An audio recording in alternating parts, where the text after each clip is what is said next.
Então, acho que a gente já pode dar início ao nosso Clube do Livro, ao nosso. Já estamos caminhando para o encerramento do Clube do Livro, esse já é o antepenúltimo encontro. E a gente está muito feliz de receber hoje a Camila Grankov para estar discutindo o capítulo que ela escreveu no livro Economia Pós-Pandemia, que é A Hora e a Vez do Verde. E eu vou só explicar um pouquinho a dinâmica para quem está aqui a primeira vez. A Camila vai fazer uma apresentação breve sobre o capítulo que ela escreveu, e logo em seguida a gente vai abrir para perguntas do público, para quem quiser fazer alguma pergunta, para quem quiser fazer alguma colocação, alguma provocação sobre o que leu ou o que tem visto nas notícias hoje em dia. E geralmente a gente faz rodadas de 3 perguntas e depois volta para a Camila, mas dependendo da quantidade de perguntas a gente vai flexibilizando isso. Então, enquanto a Camila estiver falando e fazendo a apresentação dela, você pode deixar o nome aqui no chat, que aí a gente já coloca a lista de inscrição para você ter a sua fala no momento que ela acabar. Então, sem mais delongas, Camila, você tem a fala. Muito obrigada por estar aqui com a gente hoje e eu tenho certeza que vai ser muito legal. Obrigada, Juliana. Queria agradecer o convite a você, Ana Paula, enfim, todo mundo que organiza, né, essas discussões. Muito bacana o formato, é um prazer estar aqui com vocês e bom dia a todas e todos. Eu fiz uma apresentação, eu gosto de recurso visual, gente, então eu fiz um PowerPointzinho aqui, eu acho que ajuda. Vou compartilhar. Ah, não consigo compartilhar? Você tem como me autorizar ou qualquer coisa eu fico sem também? Não tem problema. Acho que agora você já consegue. Ah, legal. Consigo sim. Então, vamos lá. No começo. Se não estiver aparecendo, qualquer coisa você me avisa, tá? Então, obrigada, né, mais uma vez, por estar tendo a oportunidade de discutir esse capítulo. Esse capítulo é o capítulo 19 do livro Economia Pós-Pandemia, que eu recomendo todo mundo a ler, a se apropriar do material. Tem muitas informações ali muito interessantes, tanto diagnóstico quanto propositiva. E esse capítulo, como o título já anuncia, né, ele tenta colocar por que agora é o momento de se olhar para a agenda ambiental como uma oportunidade sem precedentes, né, de incorporar de forma definitiva a agenda ambiental na discussão de desenvolvimento. Então, o primeiro ponto do livro aqui existe uma janela de oportunidade sem precedentes no momento atual. Isso se deve a 2 aspectos principais. Primeiro é o fato de que a emergência climática se impõe, né? Cada vez mais a gente fala em emergência climática e não de crise climática, porque realmente a crise chegou, né? Antigamente, quando a gente falava em crise climática, parecia que era um problema lá do futuro, 2050, 2100, mas agora tem se usado essa expressão emergência para enfatizar que ele é um problema do agora. Então, se a gente olhar para os dados mais recentes, né, a década de 2010 a 2019 foi a mais quente já registrada na história. A década mais quente, né, o recorde anterior a esse foi a década anterior, e assim sucessivamente. Ou seja, a gente vem numa trajetória de recordes de décadas mais quentes da história, desde que se começou a fazer esses registros. O ano de 2020, né, e esses dados foram um pouco ofuscados por conta da pandemia, dos efeitos muito graves da pandemia, mas ele teve muitos eventos climáticos extremos. Calor histórico, recorde de calor em janeiro, maio e setembro, a maior estiagem em décadas no Pantanal, a seca da Amazônia. Santa Catarina teve ciclone bomba, tornado, massa de ar polar em Manaus, teve inundação no Acre, histórica também. Então, tem uma série de eventos que já aconteceram esse ano e que exemplificam o que a gente vai estar observando nos próximos anos, ou seja, esse tipo de evento que vai se tornar mais intenso e mais frequente se o aquecimento global não for gerenciado. Então, ele tem uma imagem da inundação em Belo Horizonte, os incêndios do Pantanal, né, imagens que correram o mundo todo, os efeitos do tornado em um município de Santa Catarina. Então, tudo isso já é uma realidade, já são eventos com altíssimo custo, tanto em termos de perda de vidas humanas, né, de pessoas que falecem, que adoecem, que ficam feridas por conta desses eventos, mas também pela destruição da infraestrutura, a destruição das habitações, a destruição da indústria, enfim, tem uma série de custos já observados hoje. E lembrando então aí da história, né, da CEPAL, o Raul Prebisch, ele escreveu um texto sobre a crise ambiental ainda na década de 80, que foi bastante vanguardista, como o próprio Prebisch era, né, no pensamento dele. E mesmo diante de poucas evidências naquela época, né, comparado ao que a gente tem hoje, a ciência evoluiu muito, ele já dizia que a crise ambiental ela é uma crise que agrava os problemas históricos do desenvolvimento. E ali ele estava se referindo especificamente a como a crise ambiental agrava a pobreza, agrava as desigualdades, agrava a vulnerabilidade externa. Enfim, ele trazia ele resgatava essa visão de problemas estruturais do desenvolvimento e coloca como a crise ambiental agrava esses mesmos problemas, né? E para dar um exemplo, no caso da pobreza, por exemplo, da desigualdade, um dos principais impactos do aquecimento global no Brasil vai ser a escassez hídrica, né? E isso vai afetar dietas que são chave, ou melhor, culturas que são chaves na dieta do brasileiro. Então, o feijão, o arroz, a mandioca, o milho, alimentos que os brasileiros consomem numa base diária vão ser significativamente afetados. Isso vai ter implicações graves sobre pobreza, né?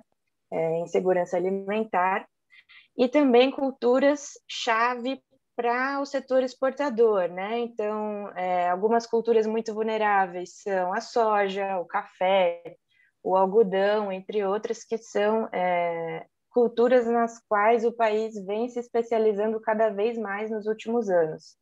E além das vulnerabilidades econômicas, né, que vocês devem ter estudado e estão familiarizados, o Prebis coloca que agora vão ter essas vulnerabilidades ambientais, quebra de safra, falta de controle, né, sobre a quantidade gerada, etc. Então, ele dizia que nós não estamos diante de novos problemas, mas de problemas graves, velhos que têm se tornado mais graves. Então, isso é um cenário, né? Emergência climática e as crescentes evidências científicas, né, dos impactos do aquecimento global. O segundo cenário, ou o segundo elemento importante, né, para que a gente possa falar da hora e a vez do verde, foi a chegada da pandemia. A chegada da pandemia no Brasil e nos outros países latino-americanos, ela aconteceu em um contexto de ou de acentuação de tendências insustentáveis nas três dimensões do desenvolvimento, ou seja, na dimensão econômica já tinha um baixo crescimento econômico mesmo antes da pandemia. Se a gente olhar para a média de crescimento do Brasil de 2014 a 2019, foi o menor crescimento desde a década de 50, né, com uma taxa média de menos 0,4%. Na dimensão social, pelo menos desde 2014, já estava em curso um processo de deterioração, com o aumento da pobreza extrema. E na dimensão ambiental, o Brasil já via um crescimento das suas emissões acima da taxa média global, ou seja, o país estava numa trajetória intensiva em emissões de dióxido de carbono. Então, o fato de que a pandemia chega, né, num contexto de insustentabilidades nas três dimensões, significou grandes impactos de grandes proporções. Na verdade, a gente estima na CEPAL que a América Latina e o Caribe foi a região mais afetada do mundo por conta da pandemia, e o efeito só não foi maior por conta das medidas de resposta, principalmente resposta fiscal, né, gasto em transferência para as famílias, principalmente. Então, qual que é a dimensão, né? A gente olhando aí para o longo prazo, né? Claro que isso é muito sujeito a incertezas, mas olhar aí desde o começo do século passado, como o PIB se comportou. Teve grandes quedas do PIB nas guerras mundiais, na crise da dívida, na crise de 90, e a queda atual, esse número ali precisa ser atualizado, né? Foi 4,1%. Ela se compara, ela está no mesmo patamar de retração das maiores crises econômicas que o Brasil já viveu. Então, realmente é um momento muito grave. Uma das facetas mais cruéis dessa queda da atividade, né, é o aumento da pobreza e da pobreza extrema.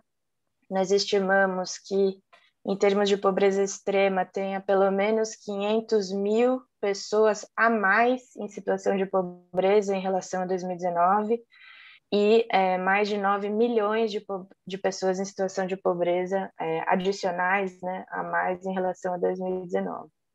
Então, esse é um dos dados aí mais cruéis, isso tem a ver, né, com características estruturais da economia do Brasil e das outras economias latino-americanas também, que tiveram efeitos graves também, principalmente o fato de ter uma grande massa de mão de obra empregada em setores de baixa produtividade e com grande informalidade, né? Então, são pessoas que ficam sem o amparo da proteção dos contratos trabalhistas em qualquer momento de crise, como foi o caso da crise dessa pandemia. E qual que foi o impacto da pandemia sobre as emissões, né? Claro que com a contração da atividade econômica, espera-se uma retração das emissões também. Esses gráficos são de um estudo da Nature Climate Change do ano passado, e eles mostram ali no gráfico de cima, país por país, né, qual foi a variação das emissões, e o que dá para se observar é que a redução das emissões acompanha as medidas de lockdown, as medidas de isolamento, de confinamento. Então, teve ali primeiro na China, com uma grande redução, depois a pandemia, né, a Covid começou a se espalhar para outros países, começaram a fazer confinamento, teve efeitos similares. Mas o que esse gráfico ressalta é que no momento em que essas medidas são levantadas ou flexibilizadas, essa redução das emissões tende a se dissipar completamente. E no gráfico de baixo a gente vê para o Brasil, por setor, né, o principal setor no ápice do isolamento, no ápice de quando as pessoas ficaram em casa, que foi entre março e abril de 2020, teve a maior redução de emissões, né, estimada, principalmente no setor de transporte de superfície, é claro, né, se as pessoas não estão se locomovendo, tem menos emissões nesse setor, mas também essas reduções de emissões tendem a se dissipar conforme essas medidas restritivas vão sendo aliviadas. E qual que é a principal mensagem desse paper, né, desse artigo? É que se não houver mudança estrutural, se a gente não mudar como a gente produz, distribui, consome energia, como a gente locomove pessoas e mercadorias, se não houver investimentos transformadores, não é suficiente ou não é sustentável reduzir a atividade para reduzir as emissões. Então, realmente é preciso investimentos para que tenha um novo paradigma, né, uma redução sustentável dessas emissões. E outro dado que se colocou bastante aí foi comparar os efeitos da pandemia com os efeitos projetados do aquecimento global. O relatório mais famoso até hoje, que é o relatório Stern, um relatório antigo até de 2007, ele estima que o aquecimento global enfrene, ou seja, se você não frear, continuar emitindo no nível que vem acontecendo tendencialmente, vai implicar uma redução do PIB de 5 a 20% ao ano. E não vai ser em um ano só, vai ser ano a ano em um efeito acumulado em escala, né? E para os países em desenvolvimento, como é o caso do Brasil, eles tendem a ficar mais perto desse impacto maior, ou seja, mais perto do -20 do que do -5. Isso é muito grave, né? Se a gente colocar em perspectiva hoje, acho que todo mundo está muito sensibilizado para cada pontinho do PIB. Então, se o PIB caiu menos 4,1% no ano passado, imagina o que significa uma queda de menos 5 a 20% do PIB todos os anos no futuro. Realmente é uma situação muito grave economicamente, e o autor do relatório Stern, o Sir Nicholas Stern, ele disse que ele foi muito conservador nessas estimativas, que na verdade esses impactos econômicos são muito maiores. Então, somados esses dois aspectos, né, a emergência climática e a valorização do papel do Estado, ou seja, o fato de que nós estamos numa crise muito grave, de que se não tivesse sido tomada ação, né, no caso do Brasil, os esforços fiscais foram em torno de 8% do PIB, ou seja, houve uma valorização do papel do Estado, um entendimento de que se o Estado não reagisse àquela crise, o estrago teria sido muito maior e poderá continuar sendo muito grande esse ano, né, dado que a pandemia continua aí, talvez até mais forte do que antes. Então, realmente, a gente tem esses dois elementos, as evidências sobre a emergência climática, os eventos climáticos extremos já acontecendo, já se manifestando, e essa valorização do papel do Estado, né? Então, esses dois elementos, eles configuram uma circunstância única para o Estado construir uma agenda de recuperação da economia, da renda, dos empregos em bases sustentáveis, incorporando plenamente a agenda ambiental.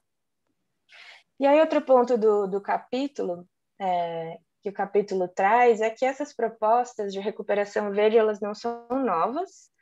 Já houve um ensaio, um experimento na crise anterior, né, de 2008 2009. A crise de 2008 2009 ela veio logo depois desses três grandes acontecimentos, vamos dizer assim. Teve o relatório Stern, que é esse relatório que eu acabei de comentar, que foi muito debatido, muito circulado, e principalmente foi um relatório que entrou nas agendas econômicas. Não era só um relatório que circulava entre ativistas, o pessoal do meio ambiente, era um tema de Banco Central, de instituições financeiras, enfim, o setor econômico estava atento à ameaça que não enfrentar o aquecimento global representava. O Prêmio Nobel de 2007 foi dado ao IPCC, que é o principal órgão científico, né, que revisa o estado da arte sobre o que sabemos de aquecimento global, de mudança climática. Em 2005 também teve o relatório do Millennium Ecosystem Assessment, que tratou de forma similar ao relatório Stern, né, levantou pela primeira vez os custos sobre a perda de biodiversidade e serviços ecossistêmicos. Então, olhando para um outro lado importante aí da crise ambiental. Então, foi nesse momento que tinha esses grandes relatórios, esses grandes debates, que estourou a grande recessão de 2008 e 2009, e isso forçou, já naquela época, focar as respostas dos estados nacionais em múltiplas crises simultaneamente. Então, foi ali que surgiu o tema da economia verde, crescimento verde, recuperação de baixo carbono, e pela primeira vez a proposta de um Global Green New Deal, né, de um Green New Deal global, surgiu ali, em 2008. E isso representou uma mudança de paradigma, né? Parou-se de perguntar se o aquecimento global é real, se o homem realmente causa, e passou-se a perguntar qual que é o melhor curso de ação, qual que é a melhor forma de atacar esse problema. E, pela primeira vez na história, a política climática apareceu como um driver de crescimento, de recuperação da economia. Então, a partir daquele momento, houve uma mudança de paradigma no sentido de que as desconfianças ou o debate predominante que havia de que pudesse ter uma contradição entre a proteção ambiental e o desenvolvimento foi quebrada, né? Porque, na verdade, as políticas, as propostas de recuperação passaram a ter a política climática como um driver de crescimento. Aqui tem algumas definições que depois vocês podem consultar, mas é só para ilustrar a riqueza de definições que apareceram, né? Definições de economia verde, de crescimento verde.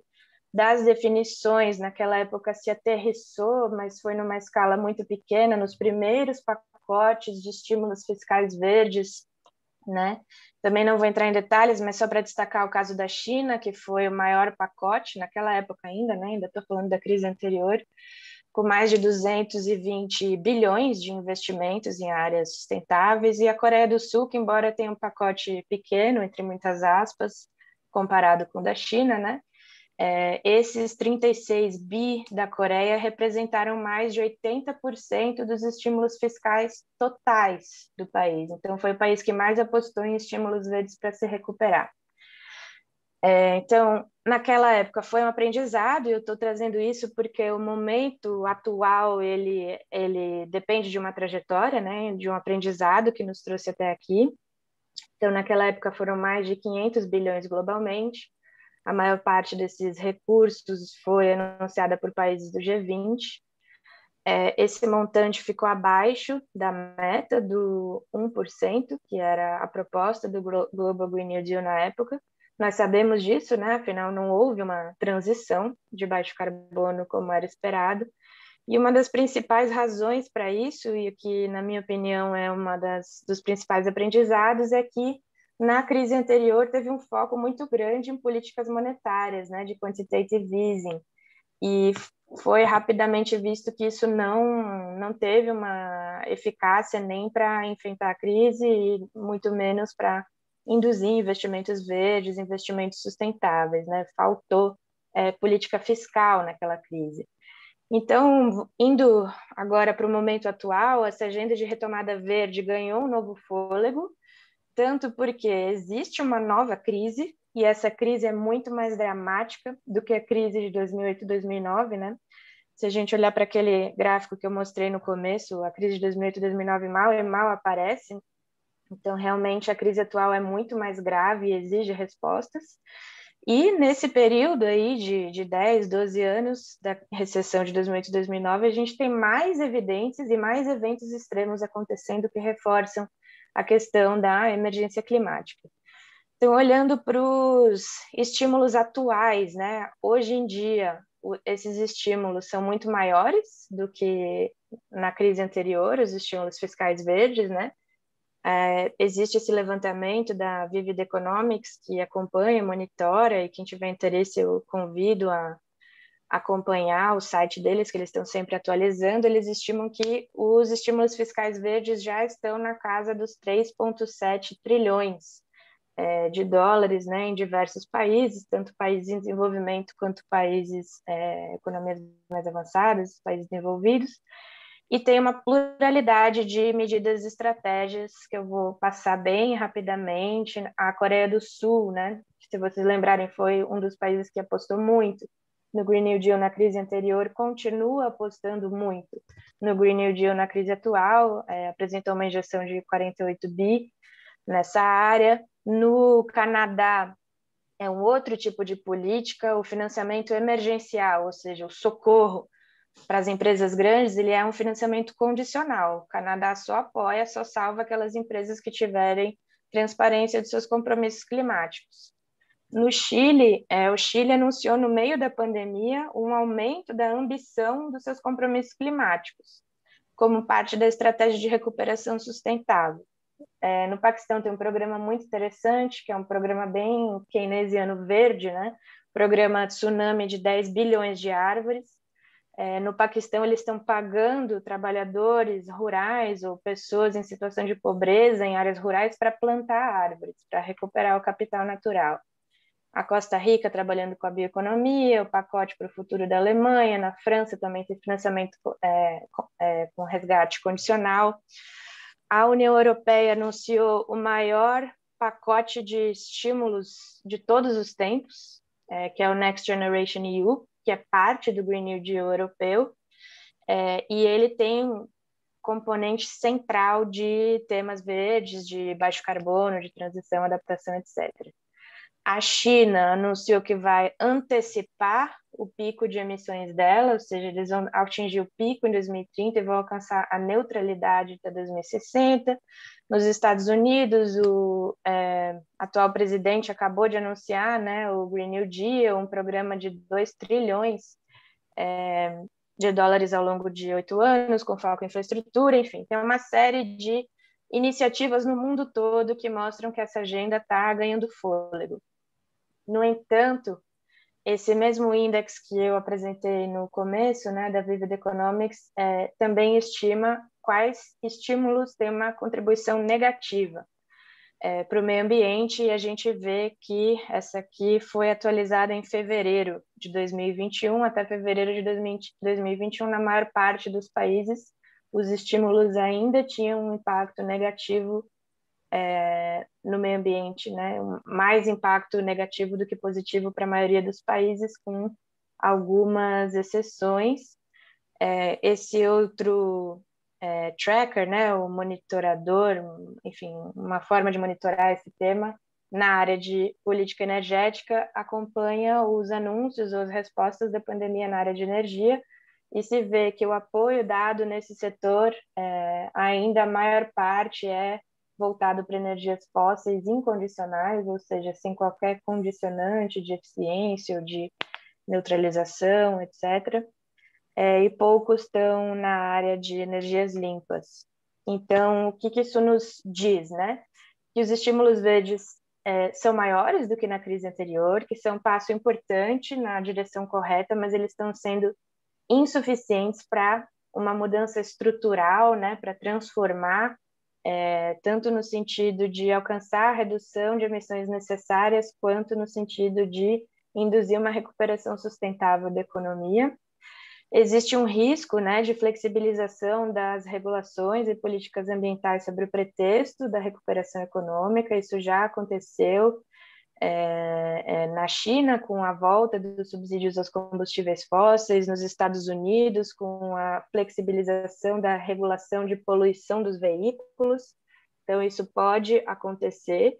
Mas, por outro lado, e esse é um ponto que eu queria ressaltar muito, a gente tem visto que conforme o tempo vai passando e os países passam daquela fase do susto, né, de tem que socorrer a economia, senão vai entrar em colapso, preciso dar uma resposta agora. Quando essa fase passa e os países conseguem começar a desenhar de fato uma estratégia de recuperação, aí a proporção de estímulos verdes, de investimentos mais estratégicos, infraestrutura verde, etc., eles passam a ter uma representação maior. Por fim, eu queria falar sobre a abordagem da CEPAL, né, nessa miríade de políticas, de propostas. A CEPAL também tem sua própria abordagem, ou sua recomendação, né, para os países da América Latina e do Caribe, em atingir o que a gente chama uma recuperação transformadora com sustentabilidade e igualdade. A gente enfatiza que essa recuperação tem que ser transformadora, porque a gente parte de um diagnóstico de que os estilos ou modelos de desenvolvimento atuais são insustentáveis. E eu queria voltar para o ponto que eu fiz no início, né, dessa apresentação, de que mesmo antes da pandemia já havia um lento crescimento econômico, uma deterioração da situação social, uma crescente degradação do meio ambiente. Então, não foi a pandemia sozinha que gerou essas tendências já estavam colocadas, né? E também partimos de um diagnóstico de que a inação agrava os problemas estruturais do desenvolvimento, muito na linha do que o Prebisch coloca, né? Sobre a crise ambiental ser uma crise que agrava a pobreza, agrava as desigualdades, agrava os problemas externos, etc. Então, a recuperação tem que ser transformadora no sentido de que nós não podemos voltar ou retomar aquele estilo de desenvolvimento anterior da pandemia. E, para isso, o nosso foco, né, o foco da nossa abordagem está nos investimentos sustentáveis. Por que nos investimentos? Porque os investimentos são o componente mais dinâmico do PIB, então, no curto prazo, eles ajudam muito na recuperação da economia, da atividade, dos empregos e da renda, e ele é o grande vínculo entre o curto e o longo prazo, ou seja, os investimentos de hoje explicam a estrutura produtiva de amanhã. Então, é muito importante focar nos investimentos para essa estratégia de recuperação baseada num Big Push. Eu não vou entrar em muitos detalhes, que eu estou consciente que eu já estourei meu tempo, mas eu só queria enfatizar algumas coisas sobre essa abordagem, né? Primeiro, por que Big Push? Por que a gente está falando de um Big Push?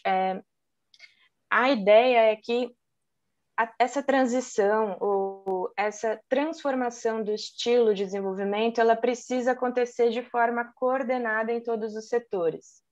Não adianta fazer uma parte e parar, ou lança uma política, mas não executa, ou executa, mas para no meio, ou faz só uma transição em um pedaço de um setor, em um pedaço da cadeia.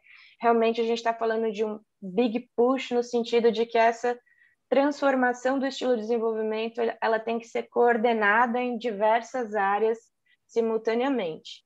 Vou dar um exemplo. Não vai adiantar muito trocar a frota toda de veículos por veículos elétricos. Todo mundo agora vai passar a andar em ônibus elétrico, em carro elétrico, se essa eletricidade for de origem fóssil. Então, vai ser preciso investir também no setor energético, em energias limpas, energia eólica, energia solar, energia da biomassa. Tem uma riqueza muito grande, né? Ou seja, é preciso um big push, um grande empurrão, um grande impulso de investimentos em áreas estratégicas complementares para que, de fato, seja possível transformar os estilos de desenvolvimento. E a principal maneira de alcançar, de mobilizar esse grande volume de investimentos em áreas complementares é com a coordenação por um outro lado, ou seja, a coordenação no campo das políticas. E aqui a gente entende que vai ser necessário coordenar o setor privado e o setor público, coordenar dentro do setor público os diversos níveis, né, o federal com o subnacional, coordenar as diferentes políticas, coordenar as políticas setoriais de planejamento, de orçamento, política fiscal, com regulações, com, enfim, coordenação no sentido mais amplo possível. A ideia é que, se essas políticas estiverem alinhadas com esses objetivos de longo prazo, aí sim vai ser possível mobilizar esses investimentos complementares nessas áreas estratégicas. Eu vou deixar aqui algumas informações adicionais para vocês visitarem. Esse primeiro documento ali talvez seja o principal, que é o nosso documento período de sessões, né? Onde vocês podem encontrar muito mais informações sobre o que é esse grande impulso, né? E a gente entende que ele tem que ser um grande impulso para a sustentabilidade e para a igualdade.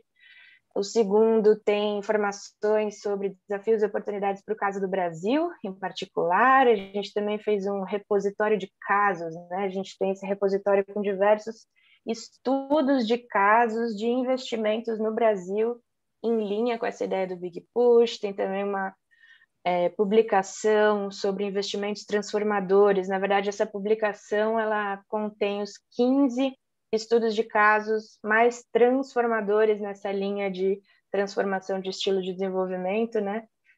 Dentre os mais de 60 casos que estão no repositório. E essa última referência trata especificamente de como a agenda climática passou a ser internalizada e passou a ser colocada como um motor de desenvolvimento e não mais como um obstáculo. Acho que, em linhas gerais, é isso. Desculpa ter passado um pouquinho do tempo e fico à disposição para as perguntas de vocês. Obrigada, Camila. Achei muito legal a sua apresentação. E a gente já tem o primeiro bloco de pessoas inscritas para fazerem as suas intervenções. E aí vão ser 3 pessoas. Eu passo a palavra para você, Camila, e depois a gente inicia o segundo bloco. Bom, para começar o primeiro bloco, queria chamar a Beca para fazer o comentário dela. Beca, pode falar. Oi, primeiro eu queria agradecer muito, Camila, acho que foi muito boa a apresentação. Queria, inclusive, pedir se você pudesse disponibilizar, passar para a Ana, talvez, os slides que eu fui tentando anotar as referências, mas muito, muito, muito legal mesmo. Eu queria...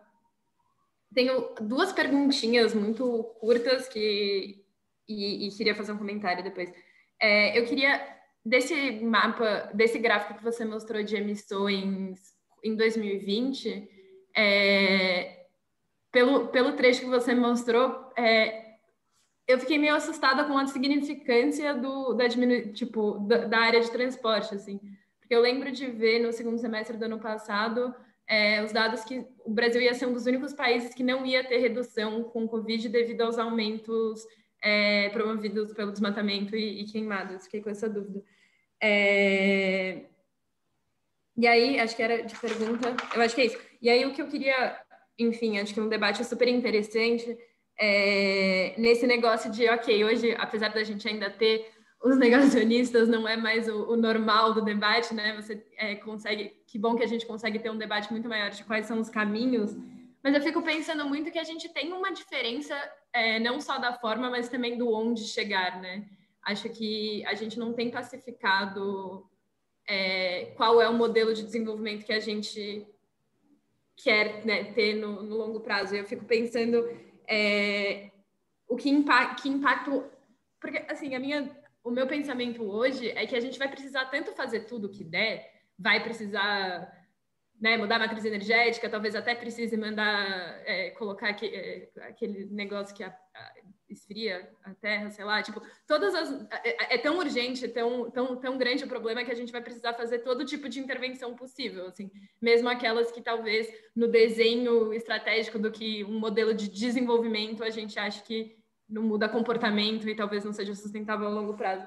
Mas eu fico pensando assim, o quão prejudicial ou não é um país tão grande como a China e tão grande ter uma meta que é de neutralidade, assim, o quanto que isso é suficiente versus o quanto que isso restringe, de fato, a gente tem um modelo de desenvolvimento, né, algo que é mais focado em nível de redução, ou se não faz diferença, assim, enfim. Estava pensando um pouco nisso e pensando... E pensando assim, pensando no caso do Brasil, que a gente tem um inimigo tão grande que é a mudança, né, de solo como contribuinte para emissões, assim, assim, é isso mesmo, assim, né? Tipo, é aí que tem que estar a nossa pressão, na produção e distribuição de alimentos, essencialmente, né? E todas as outras coisas são essencialmente, não marginais, mas, né, são essencialmente menores, né?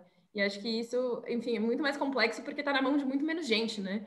E, enfim, várias discussões, né? Mas, enfim, isso daí. Obrigada de novo, foi muito boa a apresentação. Obrigada, Beca. Dando prosseguimento aqui à nossa lista de inscritos, queria passar a palavra para a Ana fazer a intervenção dela. Pode ir, Ana. Oi, gente, bom dia. Também queria super agradecer a Camila, acho que foi muito bom, muito mesmo, e trouxe discussões muito interessantes, assim. A gente faz muitos eventos aqui nos Ajustes que debatem meio ambiente, assim, e é incrível como todos eles trazem coisas diferentes também e discussões importantes que se encadeiam, mas que nunca se exaurem, né? E queria, inclusive, contar que a gente, no Desajuste, fazemos bastante coisa diferente, não só esse clube, né? A gente tem eventos de formação, tem publicações nossas, essas coisas. E uma coisa que a gente fez no começo do ano foram caloradas para os calouros de economia do Brasil, assim. Então, a gente fez em várias universidades, foi super legal. E eu estou no 5º ano, né, de economia. Eu entrei em 2017 e o debate que a gente se colocava como aluno, né, o que fez a maioria dos meus colegas escolher estudar economia era a crise econômica, né, como que a gente vai sair dessa crise, o que está acontecendo, o que isso significa, enfim. Amigos meus que são mais velhos foram muito movidos pela crise de 2008, né, entender o que significa o mercado financeiro e essas coisas. E nessas reuniões que a gente tinha com o Calouro, era incrível como a pauta do meio ambiente aparecia com tanta frequência, assim, de aluno falando, eu queria estudar economia para entender como salvar o meio ambiente, assim, que é uma coisa que a gente nem faz tanto uma ligação, né, acho que a gente não, que é mais velho talvez, mas que estava muito claro para eles, assim, e acho que isso me dá muita esperança e também mostra o tamanho de como esse debate está finalmente chegando tendo a importância que ele deveria ter já há muito tempo, né? Fazendo essa introdução, né, para contar que acho que um pouco do que a Becca falou sobre o que a gente pode fazer aqui no Brasil, eu acho muito triste e revoltante como a gente poderia, como nação, assim, ser um país que dirige esse processo, né? Que eu li aquele livro do Ricardo Abramovay, que é o Amazônia, que ele começa falando um dado que eu não tinha ideia, mas que o Brasil, em 2005, ganhou, acho que foi em 2005, ganhou um prêmio da ONU por ter sido a nação que fez a maior contribuição para impedir o aquecimento global da história, que foi a queda de desmatamento que teve no começo dos anos Lula, né? Gente, olha o tamanho disso, né? A maior contribuição que uma nação fez para frear a crise climática só parando de desmatar na Amazônia. Era a única coisa que a gente precisava fazer, assim, era isso e tinha sido a maior da história. E hoje a gente está vivendo o completo oposto disso, né? Que é a gente estamos nesse governo aureliano, onde o ministro do meio ambiente é praticamente um cara do sindicato da pior tipo de grileiro enfim, essa galera, né? E estamos praticamente em luta contra o Ministério do Meio Ambiente para tentar salvar o meio ambiente no Brasil, assim. E acho que a gente perde várias oportunidades, né? De crescer como nação e de, como você colocou, saber casar a discussão de proteger o meio ambiente e de gerar renda e gerar crescimento e desenvolver tecnologia que possa fazer com que esse processo seja também algo que vá conduzir o nosso país para algo melhor, enfim. Só muitas lamentações e o tamanho do desafio que está posto para a gente, né? Enfim. Obrigada, Ana, valeu pela intervenção. E para finalizar o nosso terceiro bloco, antes de passar a palavra para a Camila, queria chamar o Luca para fazer o comentário dele. É com você, Luca. Oi, bom dia, gente. Primeiro, igual que a Beck e a Ana já falaram, muito boa apresentação. É engraçado, né? Sempre tem algo novo a se falar de um assunto tão complexo quanto o meio ambiente. Mas a minha pergunta é uma coisa bem específica mesmo. Eu queria ver como que você, ou o trabalho que vocês estão fazendo na CEPAL, Camila, enxerga esse boom de commodities como uma oportunidade para tentar promover esse desenvolvimento verde, sustentável, essa recuperação voltada para o meio ambiente. Porque a gente sabe que no começo dos anos Lula, por exemplo, o boom de commodities foi muito usado, por exemplo, para financiamento de inclusão social. E aí eu queria saber se nesse momento a gente pode usar essa nova pequena janela de oportunidade, que a gente ainda não sabe quão grande vai ser esse boom e quão benéfico ele vai ser para os países da região, mas se ele pode ser usado instrumentalmente para os fins que a gente quer e como usar também, né? Era isso. Obrigado.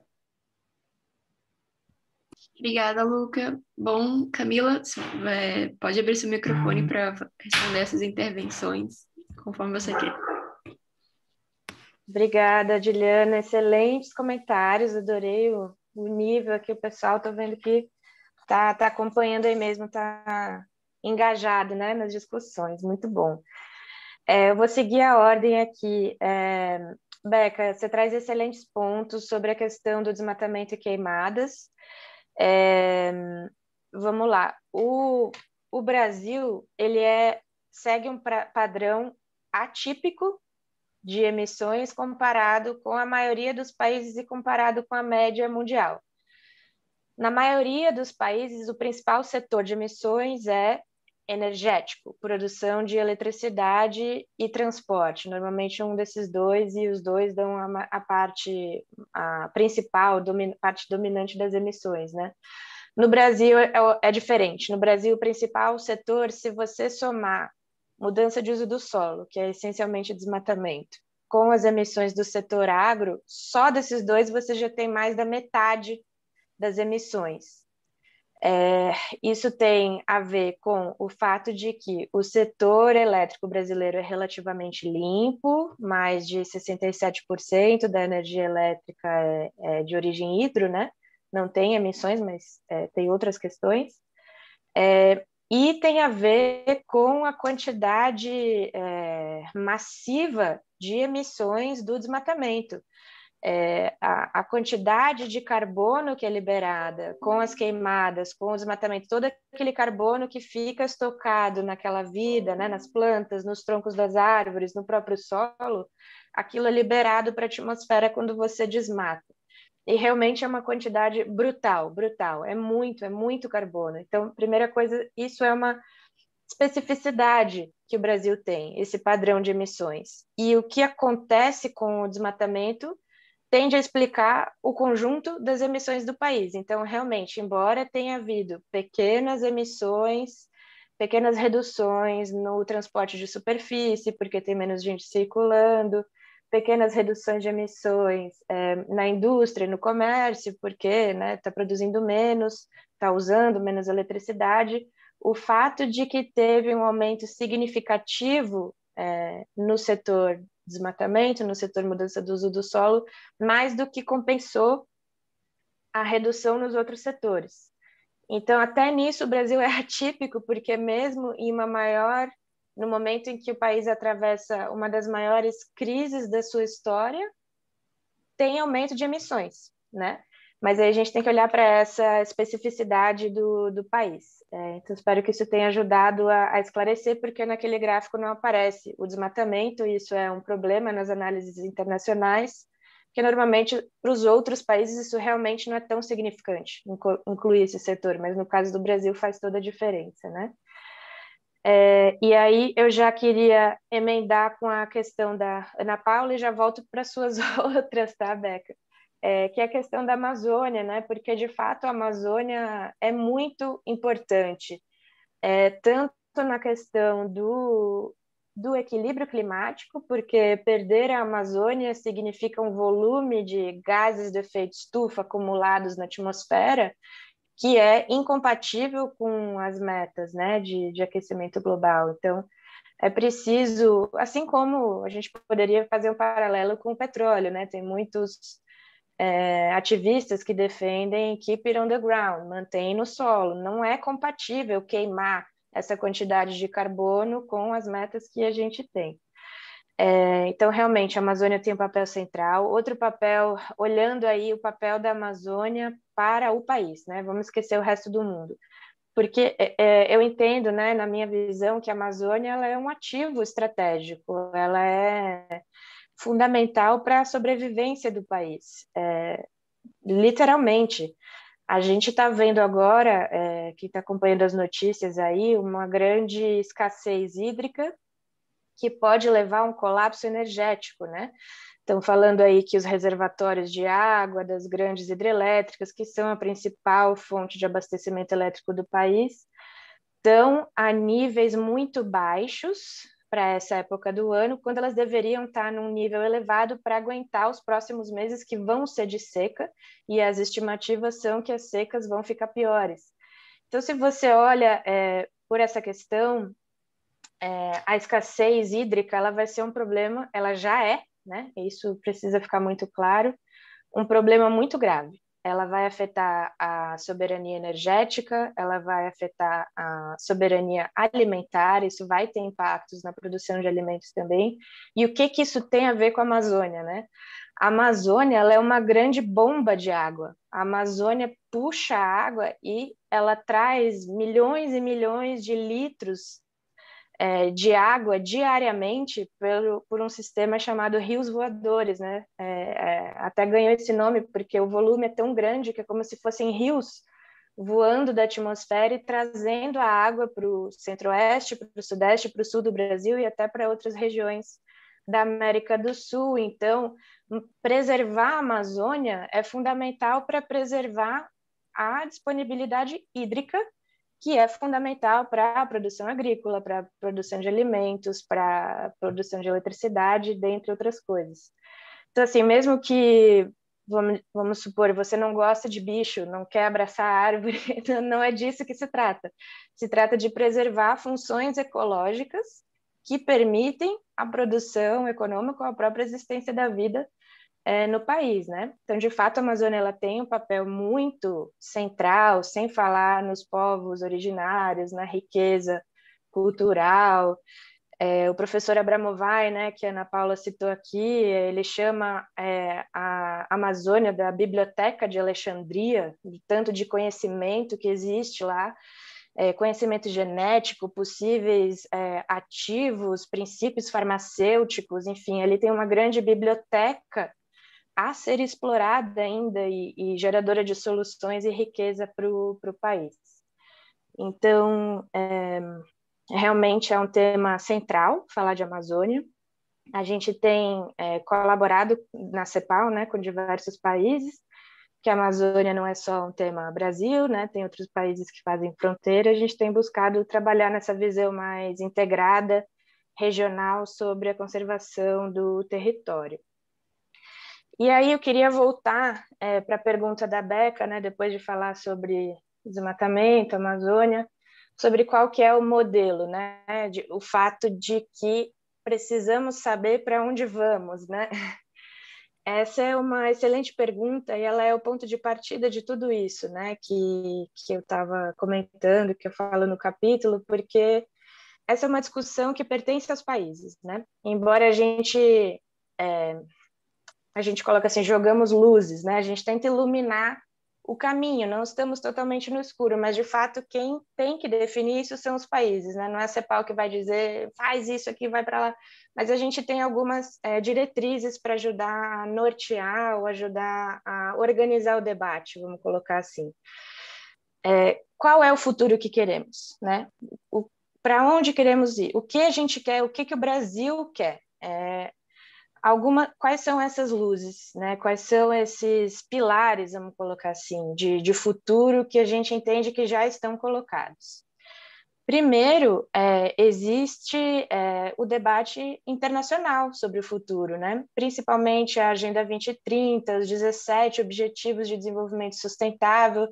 Tudo isso foi parte de um processo de consulta intergovernamental com a sociedade civil, que ali já coloca caminhos, né? Caminhos que foram colocados, faróis, né? Para a gente seguir, enfim.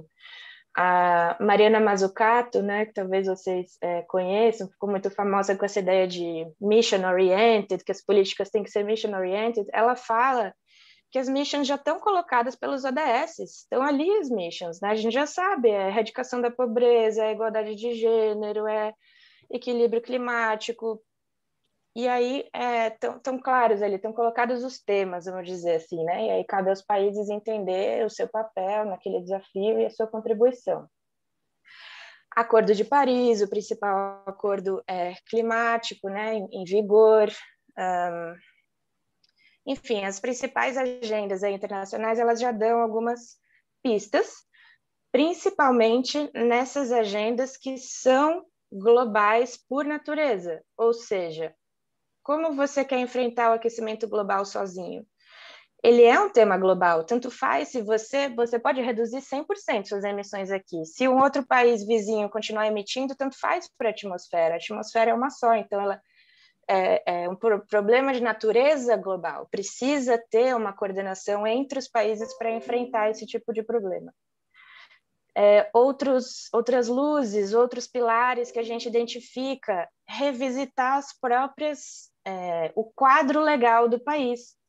O Brasil tem seus planos plurianuais, o Brasil tem plano setorial para energia, a energia tem plano até 2050, gente, ali já está colocado, já tem muita coisa colocada ali, quais são, né, esses caminhos, esses objetivos, então tem informações já a partir desse quadro legal, mas é claro que é preciso, concordo com você, avançar mais nessa construção de uma visão comum, né? Uma visão compartilhada de futuro, mas, enfim, para enfatizar que não estamos 100% no escuro, né? Esse é um processo que não parte do zero, mas ele realmente tem muito que avançar.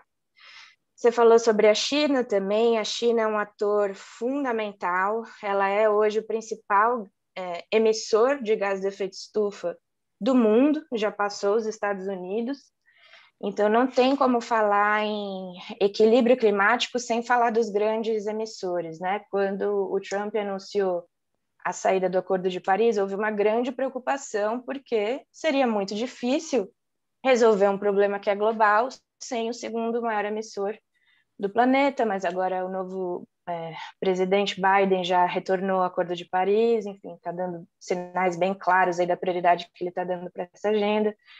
Então, é muito, muito importante que esses grandes emissores tenham metas claras. E essa meta da China de alcançar o pico em 2030 e alcançar a neutralidade em 2060 é muito importante, porque ela nos dá o cronograma, vamos dizer assim. A gente sabe o que vai acontecer em qual momento. Então, o que significa pico em 2030? A China ainda pretende ir aumentando suas emissões. aumentando numa velocidade, uma aceleração, né? Acelerando cada vez menos, mas ela ainda pode aumentar. Em 2060, ela vai alcançar a neutralidade. E eu queria enfatizar a neutralidade, gente. Neutralidade é carbono zero. Significa que não vai emitir? Não. Significa que vai equilibrar o que ela emite com o que ela absorve. E aí entra, acho que, as questões, né, que a Becca estava comentando, das tecnologias de absorção e captura de carbono. Nós vamos ter que fazer uso dessas tecnologias para alcançar os compromissos climáticos. E aí eu queria, não quero me alongar muito aqui, gente, mas é que eu acho isso super importante. O que significa esse compromisso climático, né? O que é o compromisso climático do Acordo de Paris?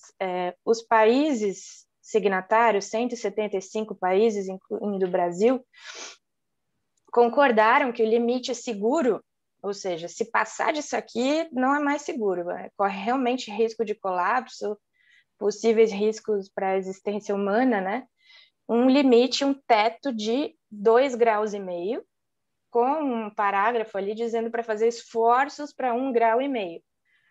Então, o teto máximo é 2 graus, mas vamos tentar chegar no 1,5, que é menos arriscado, é mais seguro, e cada vez mais tem saído papers, relatórios técnicos, mostrando que essa diferença de meio grau, do 1,5 para 2, realmente é bem grande em termos das consequências dos impactos do aquecimento global. Parece pouco, né? Parece pouco 2 graus, mas a gente já aqueceu 0,5, a gente já está colocado, e agora sobra esse orçamento de carbono, né? Esse resto de carbono que ainda dá para acumular na atmosfera para ter um aquecimento de até 2 graus. Então, tem que eles chamam carbon budget, né? Um orçamento de carbono, que aí a discussão agora é como alocar. Quem vai poder usar essas emissões que ainda são compatíveis, como vai ser essa transição, e aí entra toda a discussão de transição justa, etc. e tal. Mas o ponto que eu queria enfatizar é que a trajetória que os países se encontram, ou seja, se a gente continuar seguindo as tendências dos últimos anos de emissões de gases de efeito estufa, nos coloca numa trajetória incompatível com esses 2 graus de aquecimento médio, né, da atmosfera, e, na verdade, nos coloca muito próximo dos 5 graus Celsius, que é muito mais do que 2 graus Celsius, e que é muito próximo de uma situação que não existe antecedente, ou seja, não há registro da convivência Homo sapiens, da espécie humana, em qualquer ambiente acima de 6 graus Celsius. Então, significa que a gente está numa trajetória bem delicada.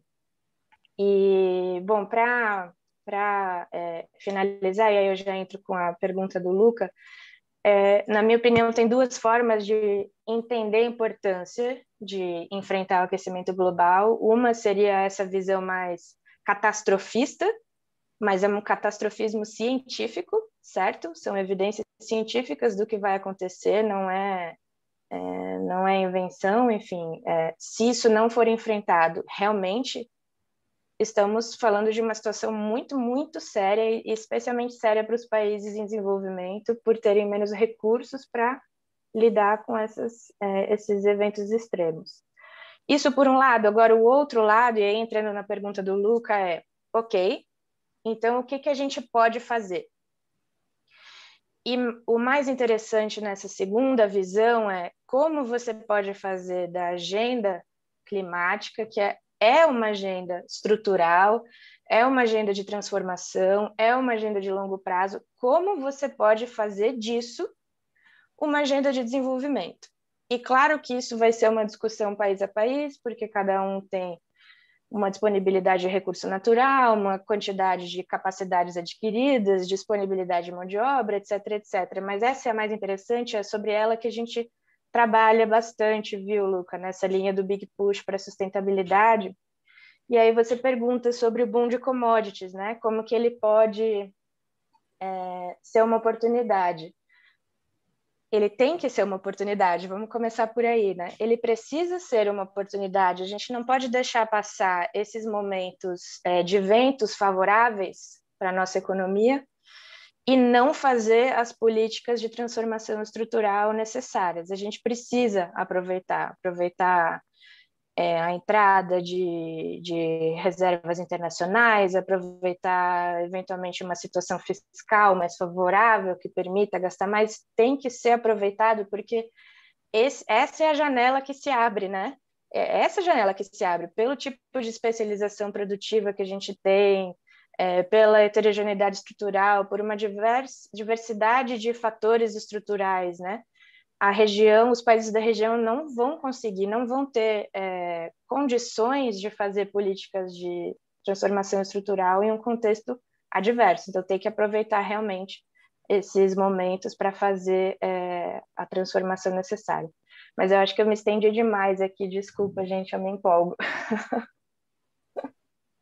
Tudo bem, sem problema. É sempre muito bom saber as suas considerações sobre esses pontos que o pessoal levantou. Bom, então, para dar continuidade aqui no segundo bloco e abrir intervenção de outras pessoas, queria começar esse bloco com a intervenção do Cauê. Cauê, pode abrir seu microfone e fazer a sua colocação. Bom dia.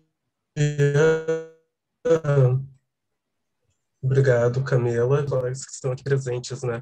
A minha intervenção vem mais numa questão acerca das pessoas no meio disso, né? Então, dentro ali dos documentos feitos pela CEPAL, referente à sociobiodiversidade, né? Então, eu, enquanto economista e mestre em desenvolvimento rural, que debato agricultura familiar de povos e comunidades tradicionais, fico muito preocupado com essa questão dentro das pessoas que estão envolvidas e que são alvo dentro desse cenário de boom de commodities, né? A gente sabe que territórios são disputados, né?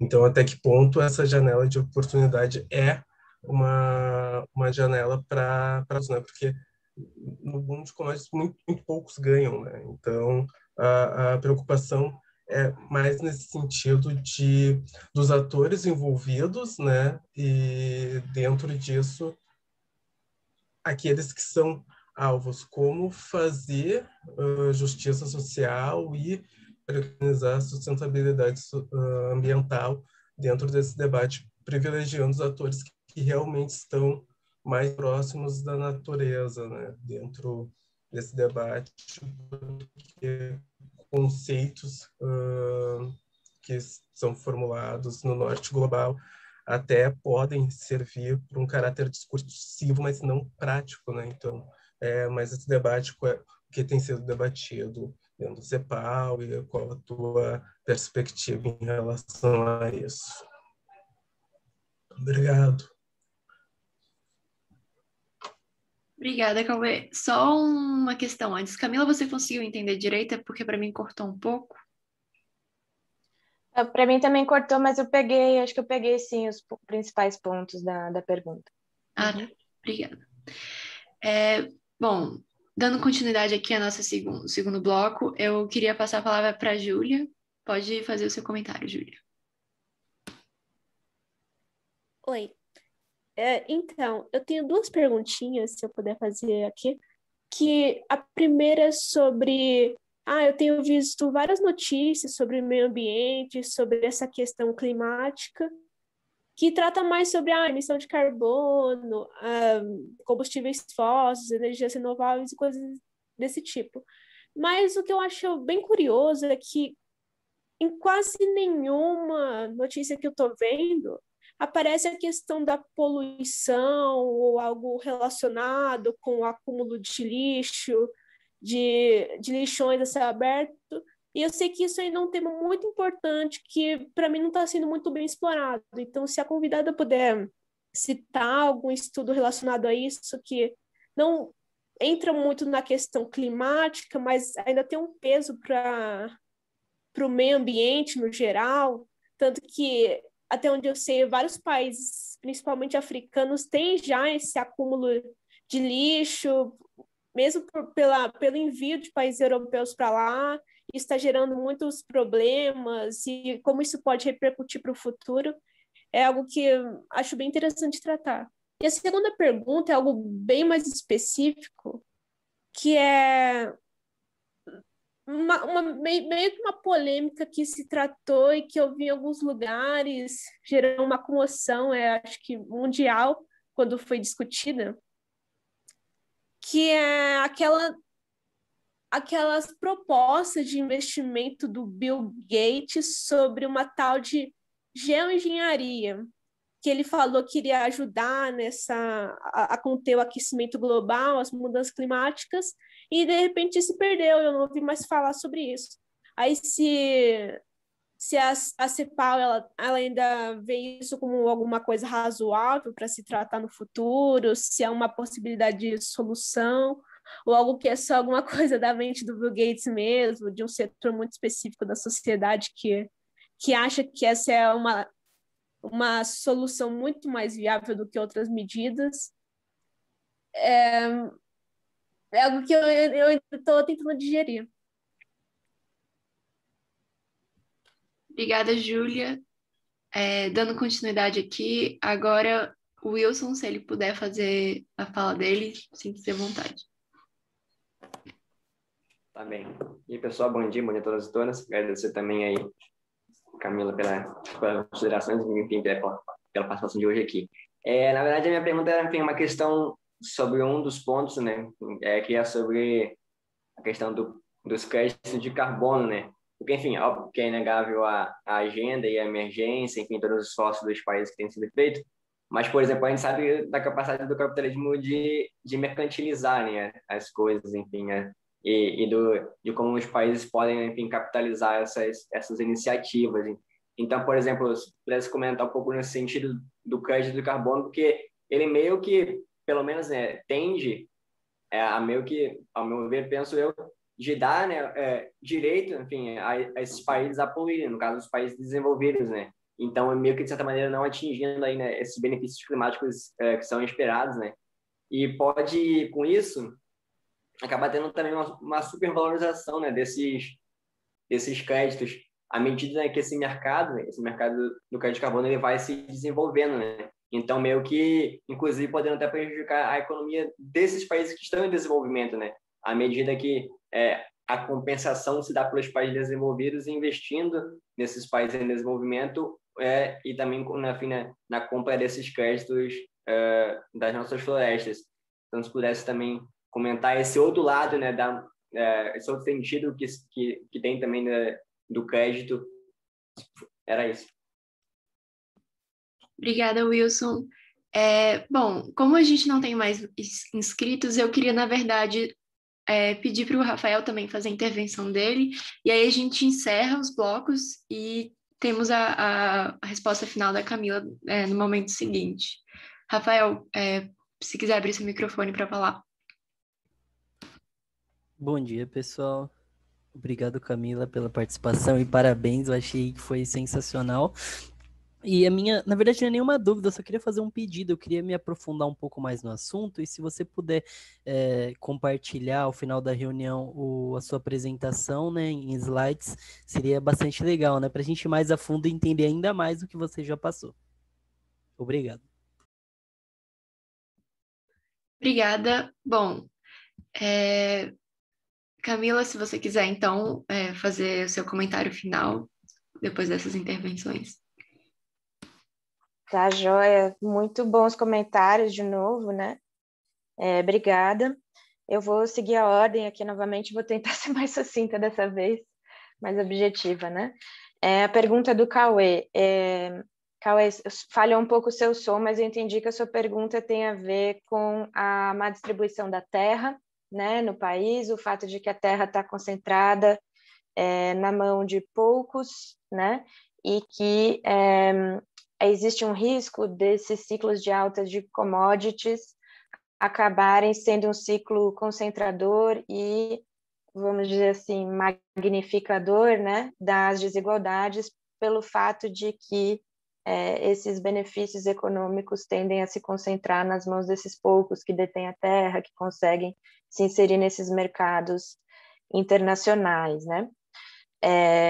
Eu concordo totalmente com você, e já faço aqui o meu disclaimer, né, que boa parte das minhas respostas agora são as minhas visões e não necessariamente as da CEPAL, né? O que eu quis dizer com aproveitar o momento de boom das commodities é fazer diferente do que foi feito nos anos anteriores. Claro que teve muito avanço, foi muito importante, as reduções de pobreza, a redução de desigualdade que foram alcançadas foram muito importantes, mas a América Latina e o Caribe continua a região mais desigual do planeta. Então, tem que ser feito mais, precisamos dar um passo a mais, né? E o que eu quis dizer em aproveitar esse ciclo das commodities é aproveitar essa janela para fazer políticas diferentes do que foram feitas nos outros ciclos, ou aprofundar as políticas que deram certo, né? Queria lembrar que, caso vocês ainda não tenham convidado, já fica a sugestão, o professor Cadu Yang tem trabalhos brilhantes sobre desenvolvimento na Amazônia. Ele mostra o ciclo do boom and bust, né, o desmatamento, como ele traz um aumento, como vou colocar, um aumento percebido, né, do PIB, mas é um aumento temporário. Logo depois já tem uma queda expressiva tanto do PIB, uma deterioração do índice de desenvolvimento humano. Então ele tem essas análises mostrando que o padrão de desmatamento que prevalece, ele não traz desenvolvimento. Então esse discurso ele não para em pé, né, de que é preciso desmatar ou é preciso destruir para trazer desenvolvimento. Esse discurso não para em pé. E, na minha visão, isso tem muito a ver com um padrão de uso, claro, do solo, que leva à exaustão e vai para o outro, não tem uma preocupação, né, em manter aquela mesma área produtiva, mas isso tem a ver também com as grandes desigualdades no acesso à terra e a forma como essa terra ela é apropriada, né? Principalmente na Amazônia. E comentar que, em relação a isso, existe um acordo regional ambiental da América Latina e do Caribe, chamado Acordo de Escazú. Esse é o primeiro acordo regional que tem disposições para proteção dos defensores dos direitos humanos em matéria ambiental. A América Latina e o Caribe é a região que mais assassina defensores do meio ambiente e dos direitos humanos ligados ao meio ambiente no mundo. Então, esse acordo ele foi criado recentemente, ele entrou em vigor agora, em abril, no Dia Mundial da Terra, né? E justamente com disposições para tentar atacar essa questão de justiça social no acesso à terra, em proteção, né, dos ativistas, das pessoas que estão defendendo acesso a esses direitos. Sobre as perguntas da Júlia, de fato, Júlia, você me pergunta sobre a questão do lixo, né? Na nossa pesquisa sobre o Big Push para a sustentabilidade, a gente mapeou quais são os setores estratégicos para esse Big Push. Estratégicos em que sentido? No sentido de áreas que requerem investimentos e que podem ter impactos positivos nas 3 dimensões do desenvolvimento sustentável, não só na ambiental, mas também na econômica e na social. E a gente identificou justamente na economia circular, sendo como uma dessas áreas estratégicas. O que é a economia circular? É a economia que rompe com o padrão linear, né, do extrai, consome, descarta. Extrai, consome, descarta. É óbvio que a economia linear ela é insustentável, ela tem limites, tem consequências graves, né, algumas você mencionou, e a ideia é transformar esse padrão linear num padrão circular, né, do extrai, consome, e aquele resíduo poder voltar a ser parte da cadeia produtiva e gerando renda, né? Pensando aí nos catadores, que é um movimento muito organizado, tem um papel central na reintrodução, né? insumos ou do lixo, né, dos materiais descartados no processo produtivo, mas a ideia é criar políticas específicas, regulações específicas para que se possa ter um nível de vida digno, né, para que se possa viver com dignidade e que realmente esses resíduos possam virar insumos atrativos no processo produtivo. Sobre geoengenharia, esse é um tema extremamente controverso, vocês vão ouvir opiniões o espectro, né, de opiniões é bem amplo, bem variado, inclusive as definições sobre o que é geoengenharia. Eu vou falar sobre a minha experiência do meu doutorado, né, com o tema. Eu fiz o meu doutorado na Universidade de East Anglia, na Inglaterra, e eu fui pesquisadora do Tyndall Center for Climate Change Research, que é um dos principais, né, grupos de pesquisa na área climática, e tem um grupo dedicado ao tema da geoengenharia lá, então minha visão está muito influenciada pelo que eu convivi nesse grupo, né? Na definição utilizada especificamente pelo Tyndall Center, todas as tecnologias de captura e armazenamento de carbono são geoengenharia, porque elas impactam, eu não vou saber explicar tecnicamente, gente, me desculpem, mas se você olhar qualquer tecnologia de captura e armazenamento, e aí eu lembro de ter visto fotos e apresentações, tem uns ventiladores gigantescos sugando CO2, capturando o CO2 da atmosfera, estocando isso sobre diversas formas. Isso tudo é geoengenharia. Na minha visão, nós vamos precisar de tecnologia de armazenamento e captura de carbono. Eu acho que tem tecnologias muito controversas, as mais controversas, na minha visão, tá, são aquelas de colocar espelhos junto com satélites para devolver a luz do sol, fazer um super guarda-chuva em volta do planeta Terra. Eu acho que tem algumas ideias, assim, digamos, mais mirabolantes, mas tem outras que a gente vai ter que fazer uso, até porque para se atingir 2 graus Celsius máximo, né, aquele teto máximo de todos, a gente vai ter que chegar, quando eu digo a humanidade que habita neste planeta Terra, a emissões líquidas zero até 2050. Então, nós vamos ter que chegar a isso. E para chegar em emissões líquidas zero, ou você para de emitir completamente, o que não existe, ou você emite e compensa aquilo que foi emitido.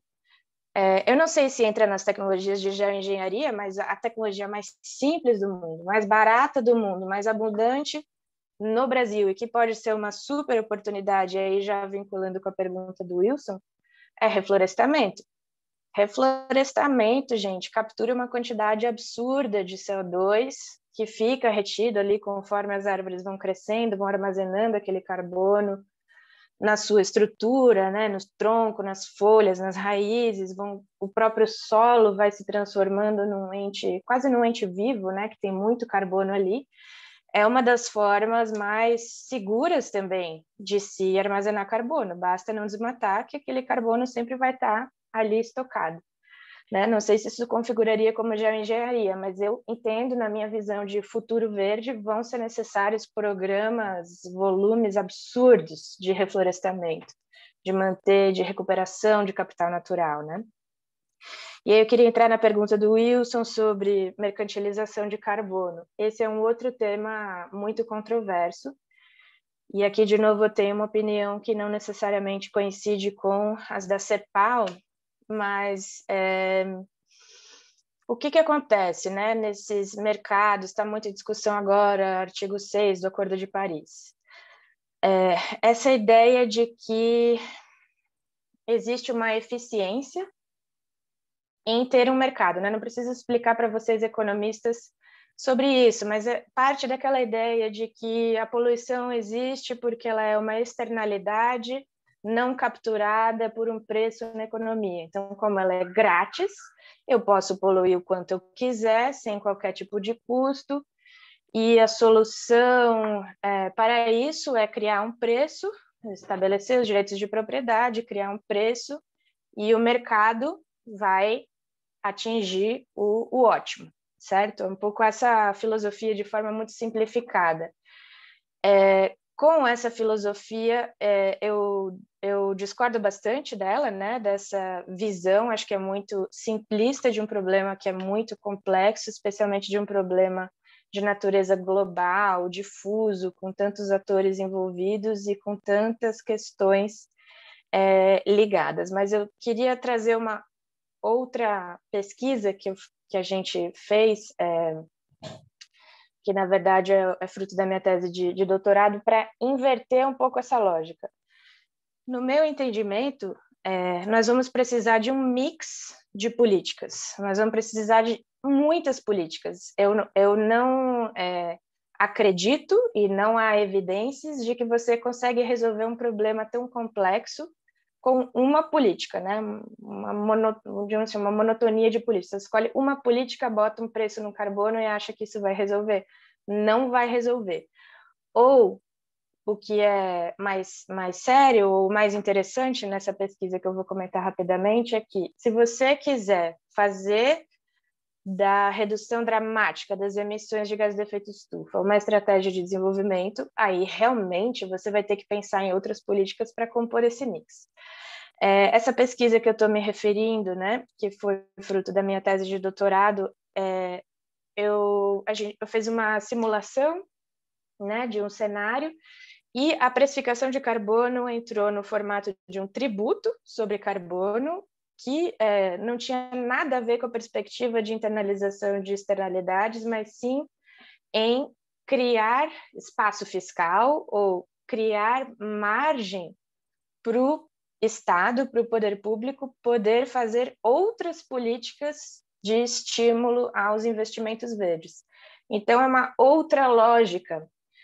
Ali é uma lógica de, claro, acaba que o tributo sobre carbono ajuda, sim, a descarbonizar, porque ele é um desincentivo em si mesmo, né, a poluição, mas o fato é, quando você combina esse instrumento com outros, com subsídios para investimentos em energias renováveis, com regulação, com redução de tributação sobre investimentos verdes, quando você constrói esse mix, o tributo para alcançar aquele nível de redução desejados é muito baixinho, é muito pequenininho, e você consegue outros resultados socioeconômicos muito mais interessantes.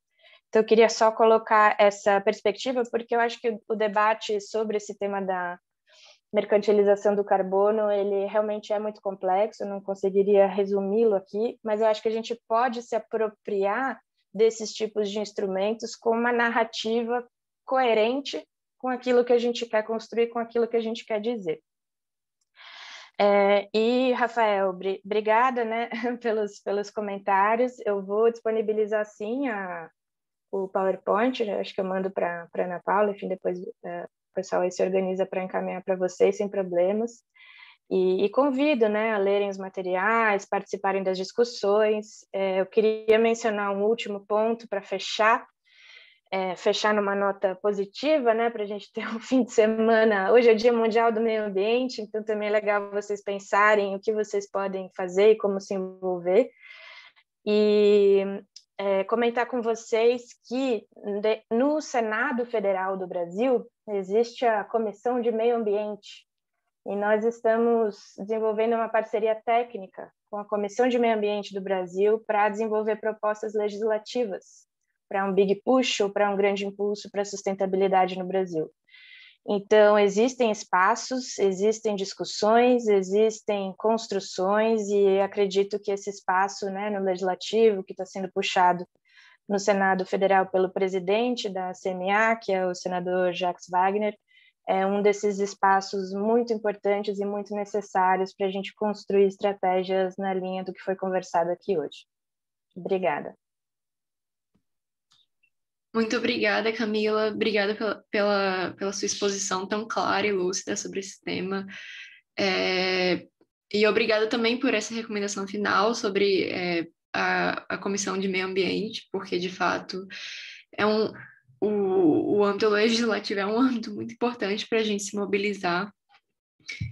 E eu queria também agradecer a todo mundo que ficou até agora, que fez as suas intervenções, e obrigada pela participação de vocês. E é isso, um bom final de semana para todo mundo, que a gente participe mais sobre as questões ambientais e as discussões. E é isso, muito obrigado. Daqui a 15 dias a gente tem um outro encontro do Clube do Livro. E aí? Posso fazer um outro convite, aproveitando aqui, gente?